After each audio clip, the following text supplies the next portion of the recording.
আসসালামু আলাইকুম। এই জুম্মার দিনে একটা নতুন কালেকশন, এটা হচ্ছে পালসার সিঙ্গেল ডিস্ক 24 এর মডেল। 10 বছরের ব্যাংক চালান করা আছে, 24 সালের 5 মাসে ক্রয় করা আছে, 64 জেলায় নাম্বার করতে পারবেন, একবারে নতুন বাইক বলতে পারেন। তো সেকেন্ড হ্যান্ডের ভিতরে যারা নতুন কন্ডিশনে বাইক ক্রয় করতে যাচ্ছেন, পালসার সিঙ্গেল ডিস্ক এই বাইকটা নিলে নতুন বাইক আর সেকেন্ড হ্যান্ড বাইক কেউ বলতে পারবে না। বাইকটা কতগুলো চলছে মিটার দেখা দাও। 9089 কিলোমিটার। বাইকটা শোরুম থেকে ক্রয় করার ডেটটা দেখা দাও। 30 মে 2024।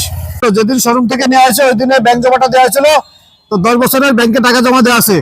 যারা নতুন কন্ডিশনের পালসার সিঙ্গেল ডিস্ক বাইক ক্রয় বিক্রয় করতে চাচ্ছেন তারা আমাদের সাথে যোগাযোগ করতে পারেন। আমাদের শোরুমের ঠিকানা নড়াইল লক্ষ্মীবাসা মহাজন রোড, আল্লাহদান ক্লিনিকের নিচে। তো এই গাড়িটার দুটো চাবি আমাদের হাতে আছে, শোরুম ফাইল আমাদের হাতে আছে। তো বাংলাদেশের 64 জেলায় গাড়িটা রেজিস্টার করতে পারবেন। তো যারা দূর দূরান্ত থেকে বাইকটা নিতে চাচ্ছেন তারা আমাদের সাথে যোগাযোগ করতে পারেন। স্ক্রিনে দেওয়া যে নাম্বারটি আছে এই নাম্বারে যোগাযোগ করবেন। আল্লাহ হাফেজ।